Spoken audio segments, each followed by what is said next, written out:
Hi friends, இன்றைக்கி நம்ம ரொம்ப டேஸ்டியான சாம்பார் தாங்க பார்க்க போகிறோம். இது பார்த்திங்கன்னா நீங்கள் கல்யாண வீட்டில் எப்படி சாப்பிட்றீங்களோ அதே மாதிரி இருக்குங்க டேஸ்ட்டு. கண்டிப்பாக ஒரு முறை நான் எந்த மாதிரி பண்ணுறேனோ அதே மாதிரி நீங்கள் ட்ரை பண்ணி பாருங்கள். டேஸ்ட்டு உண்மையிலேயே ரொம்ப அல்டிமேட்டாக இருக்குங்க. செய்கிறதுமே ரொம்ப ஈஸி தாங்க. இதை நம்ம எப்படி செய்யலாம்னு சொல்லி பார்க்கறதுக்கு முன்னாடி இது வரைக்கும் நீங்கள் என்னோடய சேனலை சப்ஸ்கிரைப் பண்ணலைன்னா சப்ஸ்கிரைப் பண்ணிவிட்டு பக்கத்தில் இருக்க பெல் ஐக்கானையும் கிளிக் பண்ணிக்கோங்க. வாங்க நம்ம வீடியோக்குள்ளே போகலாம். நான் ஒரு 100 கிராம் துவரம்பருப்பு எடுத்து வச்சுருக்கேங்க. நம்ம பாசிப்பருப்புலையும் இதை செய்யலாம். அதை நான் நெக்ஸ்ட் வீடியோவில் போடுறேங்க. இன்றைக்கி நான் 100 கிராம் துவரம்பருப்பு எடுத்து வச்சுருக்கேன். அதை நல்லா கழுவி குக்கரில் வச்சுக்கலாங்க. ஒரு 3-4 விசில் வச்சு நல்லா கொலையாக வேக வச்சு எடுத்துக்கோங்க. உங்களோட குக்கருக்கு ஏற்ற மாதிரி நீங்கள் வச்சுக்கோங்க. இப்போ நான் அதில் கொஞ்சம் மஞ்சத்தூள் ஆட் பண்ணியிருக்கேன். இதோட கொஞ்சம் கட்டி பெருங்காயம் நான் ஆட் பண்ணியிருக்கேன். பெருங்காய பவுடர் வச்சுருந்தா கூட அதை யூஸ் பண்ணிக்கோங்க. இப்போ நம்ம இதை மூடி போட்டு மூடி ஒரு 3-4 விசில் வச்சுக்கலாங்க. நல்லா கொலைய வச்சுருங்க. இப்போ நான் இன்னொரு பாத்திரம் வச்சுருக்கேன். இதில் கொஞ்சம் நம்ம எண்ணெய் சேர்த்துக்கலாம். நான் இன்றைக்கி கடலை எண்ணெயில் செய்கிறேங்க. உங்ககிட்ட என்ன குக்கிங் ஆயில் இருக்கோ அதை நீங்கள் யூஸ் பண்ணிக்கோங்க. நான் இன்றைக்கி சின்ன வெங்காயம் யூஸ் பண்ணியிருக்கேங்க. சாம்பார் பொதுவாக சின்ன வெங்காயத்தில் செஞ்சால் தாங்க ரொம்ப டேஸ்ட்டாக இருக்கும். இந்த எண்ணெயில் இப்போ நம்ம சின்ன வெங்காயத்தை லைட்டாக கொஞ்சம் ஃப்ரை பண்ணிக்கலாம். ரொம்ப நேரம் வெங்காயத்தை வதக்கணும்னு அவசியம் இல்லை. கொஞ்சம் நேரம் வதங்கினா போதும். ஒரு 3 மினிட்ஸ் 4 மினிட்ஸ் மட்டும் மீடியம் ஃப்ளேமில் குக் பண்ணிக்கோங்க. இப்போ இந்த அளவுக்கு வதங்கினா போதும். இப்போ நம்ம இதில் தக்காளி சேர்த்துடலாம். தக்காளியும் ஒரு 3-4 பச்சை மிளகாயும் நான் சேர்த்துருக்கேன். தக்காளி மட்டும் கொஞ்சம் ஜாஸ்தி ஆட் பண்ணிக்கோங்க. நான் ஒரு 4 பெரிய தக்காளி ஜாஸ்தி சேர்த்துருக்கேன். இது நல்லா வதக்கிக்கலாங்க. அந்த தக்காளி இருக்கிறதே தெரியாமல் நல்லா கல்லுப்பு போட்டு நல்லா வதக்கிக்கலாம். வீடியோவை ஸ்கிப் பண்ணாமல் எண்டு வரைக்கும் பாருங்கள். இந்த குழம்பு நிஜமாகவே ரொம்ப நல்லா டேஸ்ட்டாக இருக்குங்க. இந்த மெத்தடில் பண்ணுங்கள். இதே மெத்தடில் தான் நீங்களும் பண்ணுவீங்க அப்படின்னா எனக்கு ஒரு கமெண்ட் பண்ணுங்கள். இப்போ நம்மளுக்கு தக்காளி நல்லா வதங்கிடுச்சுங்க. இப்போ நம்ம காய் சேர்த்துக்கலாம். நான் ஒரு 2 முருங்கைக்காய் எடுத்து வச்சுருக்கேங்க. கொஞ்சம் கேரட், ஒரு சின்ன உருளைக்கிழங்கு, கொஞ்சம் பீன்ஸ் எடுத்து வச்சுருக்கேன். இதோட நான் கொஞ்சம் கத்திரிக்காய் எடுத்து வச்சுருக்கேங்க. ஒரு 2 கத்திரிக்காய் கட் பண்ணி வச்சுருக்கேன். அதை வெளியில் எடுத்து வச்சா கருத்துரும்ல, அதனால் தண்ணியில் போட்டு வச்சுருக்கேன். இப்போ நம்ம இதில் ஆட் பண்ணிக்கலாம். உங்கள்கிட்ட முள்ளங்கி இருந்தால் நீங்கள் அதையும் சேர்த்துக்கோங்க.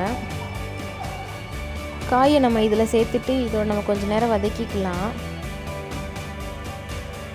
இது கொஞ்சம் நல்லா வதங்கினதுக்கு அப்புறமேல் நம்ம மசாலா சேர்த்துக்கலாம். நம்ம வீட்டில் அரைச்சிருக்கோம் பார்த்திங்களா, அந்த குழம்பு மிளகாத்தூளே நம்ம ஆட் பண்ணிக்கலாம். ஆனால் சில பேர் அதில் சோம்பு போட்டு அரைப்பாங்க. அப்படி அரைச்சிருந்திங்கன்னா அதை சாம்பாருக்கு யூஸ் பண்ணாதீங்க, அவ்வளோ டேஸ்ட்டாக இருக்காது. நீங்கள் சோம்பு போடாமல் அரைச்சிங்கன்னா நீங்கள் அந்த வீட்டில் அரைச்சி குழம்பு மிளகாத்தூளே ஆட் பண்ணிக்கோங்க. இல்லைனா சாம்பார் பொடி ஆட் பண்ணிக்கோங்க. கடையில் வாங்கின சாம்பார் பொடினாலும் சரி, வீட்டில் சாம்பார் பொடி தனியாக அரைச்சி வச்சுருந்தாங்கன்னா அதையும் யூஸ் பண்ணிக்கோங்க. இப்போ நான் இதில் கொஞ்சம் தனி மிளகாத்தூள் ஆட் பண்ணியிருக்கேன். கடையில் வாங்கின சாம்பார் மசாலா நம்ம கொஞ்சம் ஆட் பண்ணினாலுமே நம்ம வீட்டில் இருக்கிற மசாலா ஆட் பண்ணாதாங்க குழம்பு கொஞ்சம் நல்லா திக்னஸ்ஸாக கிடைக்கும்.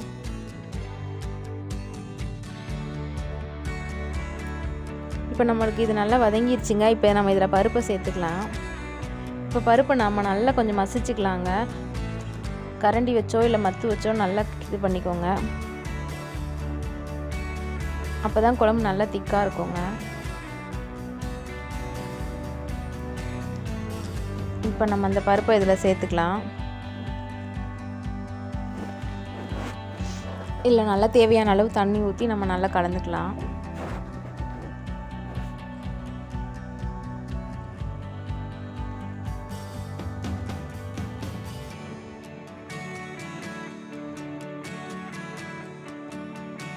இப்போ நம்ம இதை நல்லா மூடி போட்டு ஒரு 15 மினிட்ஸ் மீடியம் ஃப்ளேமில் வச்சு குக் பண்ணிக்கலாம். அடிக்கடி எடுத்து நல்லா கலந்து விடணும், இல்லைன்னா அந்த பருப்பு போய் நமக்கு அடி பிடிச்சிடும். அதனால் இப்போ நமக்கு நல்லா கொதிச்சிருச்சுங்க.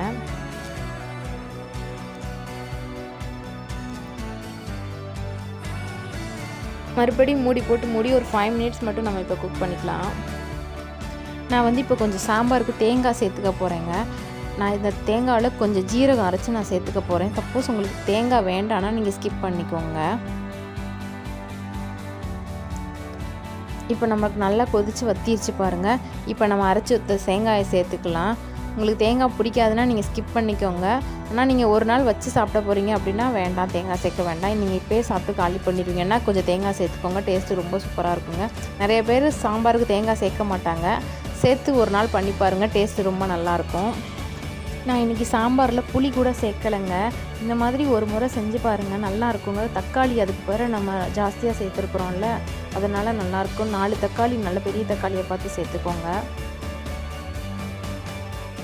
இப்போ நம்மளுக்கு ஒரு 5 மினிட்ஸ் மட்டும் தேங்காய் சேர்த்து குக் ஆகட்டும். அதுக்கப்புறமே நம்ம தாளிச்சிடலாம். உங்களுக்கு புளிப்பு டேஸ்ட்டு வேணும்னா கொஞ்சமாக புளி கரைச்சி மசாலா சேர்த்த உடனே சேர்த்துக்கோங்க. இப்போ நமக்கு 5 மினிட்ஸ் ஆயிடுச்சுங்க. இப்போ நம்ம தாளிச்சிடலாம். இப்போ நான் கொஞ்சம் கடலை எண்ணெய் சேர்த்துருக்கேங்க.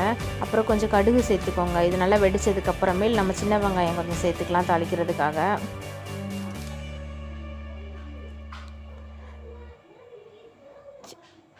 சின்ன வெங்காயத்தை தாங்க சின்ன சின்னதாக கட் பண்ணி வச்சுருக்கேன். உங்கள்கிட்ட சின்ன வெங்காயம் இல்லைனா நீங்கள் பெரிய வெங்காயம் யூஸ் பண்ணிக்கோங்க.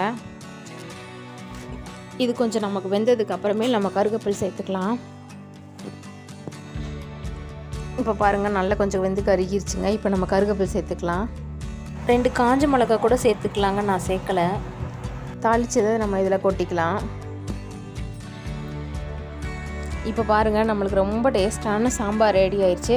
நிறைய மெத்தடில் செய்வீங்க, இந்த மாதிரி ஒரு முறை செஞ்சு பாருங்கள். டேஸ்ட் நிஜமாகவே ரொம்ப நல்லா இருக்குங்க. இது சாதத்துக்கு, பூரி, சப்பாத்தி, தோசை எல்லாத்துக்குமே இது காம்பினேஷன் ரொம்ப நல்லா இருக்குங்க.